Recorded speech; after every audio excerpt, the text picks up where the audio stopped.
Wife assumed I was cheating, so she cheated. I took everything and made sure to humiliate her. I'm a 30-year-old male, and I met my wife, a 28-year-old female, when I was in college. My major was in business economics, and hers was in English. We met at the house of a mutual friend. We hit things off pretty well, dated for a couple of years, and sometime after we graduated, I proposed to her. She said yes right away. That's the summarized version of our courtship, since I don't think there's anything really noteworthy in there. We've been married for 4 years now. I think I started to notice some changes in my wife, let's call her Claudia, after we got married, about a year in. It all started after she walked in on me and a female colleague together at a bar. I know it sounds bad, but it was an entirely innocuous situation. A bunch of us Kio workers went out after work for some drinks, which isn't an unusual occurrence. As people started to leave one by one, it was eventually only me and the colleague left at the bar. Claudia walked in with her friends, and they came to say hi to us. I returned the greeting normally because I didn't feel like I was doing anything wrong. But it was when Claudia got back home after me that everything hit the fan. When she walked in, she threw her purse down and came stomping towards me. She pointed a finger in my face and started screaming about how she caught me in the act of cheating on her. I tried my best to tell her that wasn't the situation, but she honestly didn't let me get a word out. When she finally calmed down, only after calling me every horrible thing a person can call a cheater, I explained the situation to her, even showing her photos that the group of us had taken earlier that night. I also pointed out that I didn't react strangely when she came with her friends because I knew I wasn't doing anything wrong and had hoped it would be evident. After my explanation, she said, okay, seeming to have finally understood. She stood there for a few seconds like she wanted to say something, and then she went into the room. This was quite some time ago, but it still irks me to this day that she never apologized after all of that. However, the reason I'm retelling this whole episode is that it was the point where she seemed to become clingy and overly jealous. I would sense mood shifts if I looked in the direction of a woman or simply answered a few questions for a woman, even if she was just asking for directions. I also noticed that these rules didn't seem to apply to women who were very obviously not a threat. I think a sensible amount of jealousy is healthy because it allows for the enforcement of boundaries, but it's very easy to tell when it's excessive.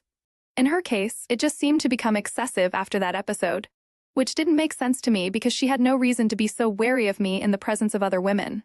Most of the time, I know that an interaction with a woman has soured her because I'll notice a shift in her emotions, but it is only some of the time that she actually starts something. It's never a civil discussion, as she always gets emotional around the topic. And to say it drives me crazy is an understatement because she'll always cite the smallest thing as the reason she suspects me. For instance, there was a time when she caught me and one of the female neighbors in our apartment building talking in the hallway. We were literally just talking about some basic politics, and Claudia walked out of our apartment, saw us in the hallway, and walked back in. As soon as I saw that happen, I knew I'd be in for it at that very moment. I'll admit that I thought of divorce because, honestly, I knew that I couldn't keep living that way. It was highly draining. The only thing was, I felt like it'd be better for us to approach couples therapy first, at least before I ended things with her. After all, I love her. So we tried that, and truth be told, it helped, at least in the immediate period.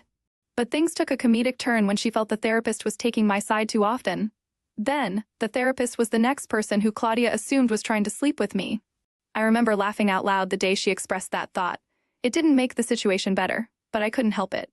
We eventually switched to a male therapist, and with that, the sessions were at least able to go on much longer, at least until the point where it seemed like the changes were actually sticking in her head. We went several months without an incident, so it finally seemed like there was progress. Well, at least until the point that I'm writing this post about.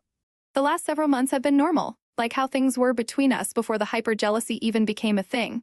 However, I think things blew up when Rebecca, the same colleague who was in the bar with me years back, came to the house to hand over some documents. I wasn't there since I was meant to be working from home the next week. I think my wife recognized her from the first time around. And I don't know whether she had a Winter Soldier moment or whether it was simply because a woman came directly to the house looking for me, but all hell broke loose when I got back home. She started howling at me the moment I walked through the door, and I was greeted with documents being thrown in my face. She asked me why Rebecca knew where I lived. According to her, before I could even answer, it was because I must have brought her there before to sleep with her. The real answer was simply that I had told her where I lived when she said she wanted to drop the documents off. It didn't help that Rebecca is quite a curvy woman, so it then moved into a rant about how I must like women who are owed a lot more than she is, and I must have been sleeping with them all over town.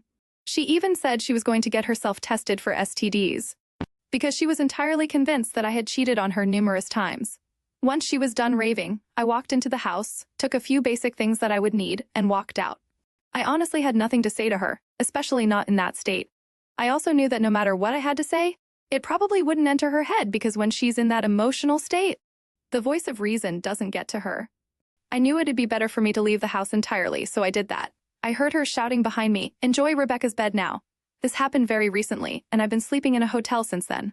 The thing is, I'm set on divorcing her because I really can't live several more decades of my life, best case scenario, dealing with a woman who thinks that I'm cheating with every other woman in existence. The problem is, I know that the therapy sessions help to some degree, and I'm fighting with myself, trying to figure out whether I should try and attend sessions with her again, or whether I should just give up. I think this is the decision I need help with, so I'd love it if you could all give me your opinions and thoughts on the situation. Edit. I've seen several comments saying that I've already tried enough and I should just let go of our relationship already.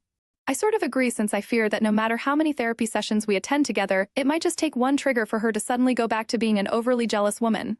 I might not divorce her right away, but I've certainly warmed up to the idea more than I ever have, and I think that the next time this happens, I'm done. This isn't any way to live, to be entirely honest, and I'm getting tired of living my life under such tight control. I don't want to live with regrets though, so I'm going to try to give her one more chance. If this happens just once more, I'm not very optimistic though, so I'm getting used to the idea of becoming single again. It is what it is. Oh, the joys of marriage, where I do often turns into you did what? Faster than you can say in sickness and in health. Sparks fly, dates happen, a proposal is made, and boom, the wedding bells ring. Fast forward a bit, and suddenly you're cast in a real-life drama where Claudia is convinced you're the Casanova of coworkers. She catches you having a totally innocent drink with a female colleague. Next thing you know, you're being accused of cheating. Claudia's new hobby? Policing your every interaction with women. If you so much as glance in the direction of a female, she's ready to launch World War III. You do what any sane person would do. Pack your essentials and flee to the nearest hotel.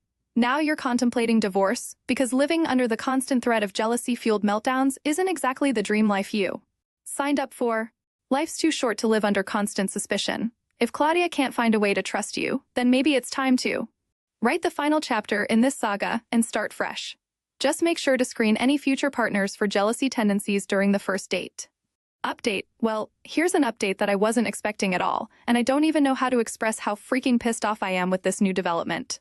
As I told you all the last time I posted, I was getting more comfortable with the idea of divorce, but I just wanted to give her one more chance to get better.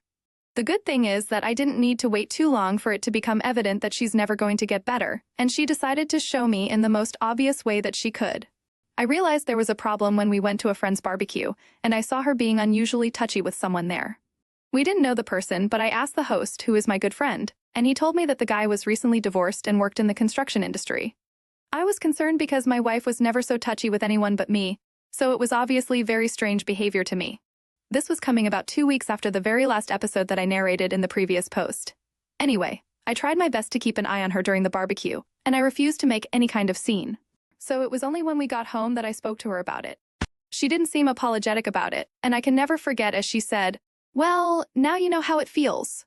Honestly, that part left me speechless for a bit because that was basically her admitting that she was rubbing up on the guy intentionally to make me jealous. Honestly, it was so stupid to me since it wasn't even a sensible comparison. She gets jealous when other women speak to me. I've never thrown myself at them or gotten touchy. It was far from the same thing. She even added, "Are you just jealous because he's a handsome guy? Because he's more fit than you?" At that point, I just walked out because I was starting to get to the point of anger where I wanted to hit something. She said nothing as I turned and left, and honestly, as I did, I knew for a fact that I was going to be getting in contact with a divorce lawyer. I didn't return to the house until 3 days later. The funny thing is, even if I hadn't been sure enough, she set the decision in stone just a day later. I got a call from a friend who had hosted the barbecue. His name is Bill, and he seemed pretty serious. He said that we should meet, so I agreed to. When I got to him, he told me that his friend, the one who my wife was talking to and I had asked about, called him. According to him, the guy said that he had hooked up with Claudia the day before, which was literally the day after I left the house, and he wanted to know what Bill thought about her since she said she was single. I must have zoned out at that point because I honestly can't remember what was said after then. By hooked up, it seemed clear that they had sex, and Claudia presented herself as single to this man. The worst part is that I might not have found this crap out if the other guy hadn't come to talk to Bill about it. My head was spinning at that point, and I didn't know what to think. I didn't even know how to proceed in the immediate moment. Bill could see that I wasn't paying attention, though, so he waited for me to come back. He said that he had told the guy that she was married, and the guy seemed genuinely shocked. Apparently, she had given no indication whatsoever that she was a married woman, and he told Bill, "Forget I asked, and I'll forget about her immediately." As soon as he finished telling me all of this, I went home right away to confront her. I didn't rehearse anything, and I was ready to let my pure anger guide the way when I saw her. Honestly, was there anything rehearsed that could best express how to handle someone who was cheating on you? When I walked back into the house, I wouldn't quite say she was in a good mood, but she was more chatty than she normally would have been after something like that. She still had an obvious attitude because the first thing she said was, "Didn't expect to see you back already," with a stupid grin on her face. She was clearly trying to rile me up, and it worked because the first thing I said after that was, "Shut up." I've never been so curt, so she seemed taken aback by that. "You slept with the guy from the barbecue. Don't even think of denying it. You cheated on me, Claudia." She stood there for some seconds before sheepishly saying, and I quote, "Now you know how it feels." It came out almost in a whisper, so I know she must have realized how stupid it sounded. I'm not proud of it, but I chucked one of our ceramic kitchen ornaments at her feet. I was pissed off by that stupid comment because I've never come even close to cheating on this woman, so for her to say this as my retribution and her get back was crazy to me. I can't remember what I said after this, but I remember I did a lot of cursing, screaming, and explaining. I do remember telling her that she was crazy if she felt like this made any sense. I told her that she had never once caught me even close to cheating, that she was constantly overreacting to the slightest interactions I've had with women, and that she was delusional if she felt like I had ever shown the slightest signs of unfaithfulness. I pointed out to her right there that all the things that have triggered her have always been women's basic actions toward me and never mine toward them. I told her that despite the tens of times she'd accused me of cheating, she never had definitive proof of a single one of those. It was all in her head, and I told her she needed help. I think that was the moment when I expressed every single thing that I've ever wanted to scream at her, and when I was done, she said nothing whatsoever. She was just standing there. I asked her if she had anything to say, but she said nothing at all. She just shook her head slightly. I told her to pack a few of her things and leave. Again, she stood there for a little bit before walking to the bedroom. She came out about an hour later with her suitcase packed, and I haven't seen her since then. I definitely don't need any help this time around to figure out what to do next since I have already gotten in contact with a divorce lawyer, and I really want to make sure that I F her in the split because I put up with this way too FFNG much over the years. I'm so exhausted and annoyed that this is what it had to come to. I'll go back to you all once the divorce is finalized and I know where I stand. So you were getting comfortable with the idea of divorce, thinking you'd give her one last chance to get better. Well, she sure didn't keep you waiting. At a friend's barbecue, you noticed her getting touchy-feely with some random guy. Turns out this dude is freshly divorced and works in construction because nothing says happy marriage like your wife rubbing up on a stranger. Classic Claudia. You let loose everything you've bottled up over the years, every baseless accusation, every jealous tirade, and what's her response? Silence. Just a blank stare and a slight headshake. You tell her to pack her things and leave. She does, and you haven't seen her since. So here you are, finally calling the divorce lawyer. No more therapy, no more second chances. This time, you're making sure the divorce stings. Consider it a long overdue reality check. Update 2. I'm super happy to be writing this update right now, and I'm writing it feeling like I've had a massive weight lifted off my shoulders. Honestly, I feel great. So, I wrote a post some time ago about my extremely jealous wife who always assumed that I was cheating on her or interested in other women. In quick succession, she made the decision to intentionally make me jealous and sleep with the same person. That was the final straw for me, and I got in contact with a divorce lawyer in no time. It didn't take long for the papers to be ready, and I made sure that she was served at her workplace. Just so you know, she works at a publishing company, so I'm sure I might have provided some workplace gossip over there. In fact, I know for a fact that I likely did, because she sent me a really angry text that evening, talking about how I had embarrassed her and how she knew I was being vindictive. Anyway, let's fast forward to the part where the divorce proceedings were happening. I messed up big time because I had no evidence whatsoever that she cheated on me. I didn't have a recording of my conversation with my friend Bill or the affair partner's confession to Bill. I tried to see if Bill could call the affair partner to admit it somehow, but that wasn't practical. However, it seemed that I was actually able to convince them when I spoke about her jealousy, the fact that we had attended couples therapy, and when I honestly recounted the entire story. She tried to tell the same story in a way that favored her from the onset, but it was easy to see right through. Thankfully, at the very end of the day, I got a very favorable outcome. I got to keep the house, which was fair since I lived there before she moved in with me. It was determined that there was no need to pay alimony, even though I earned more than her, because the difference wasn't substantial enough, and the judge didn't want to reward her behavior. We fortunately hadn't had any kids yet either, so that was great. I was glad to not have anything at all tying me to her. I also think I got off easy because I agreed to let her have several pieces of furniture and appliances in the house.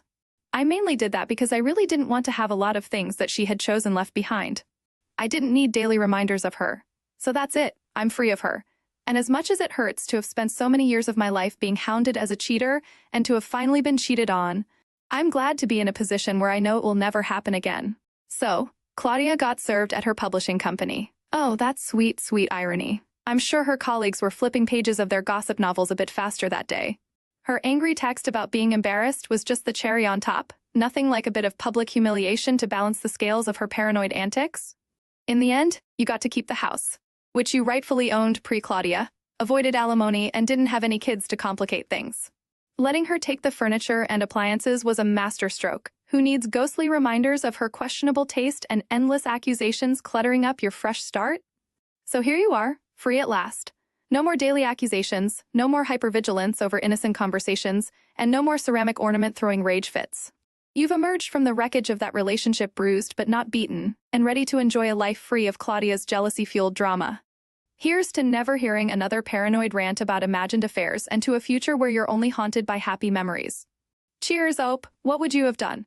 Let us know in the comments, and thank you for joining us today. Be sure to like and subscribe and hit the notification bell so you don't miss out on our next video. Tune in next time.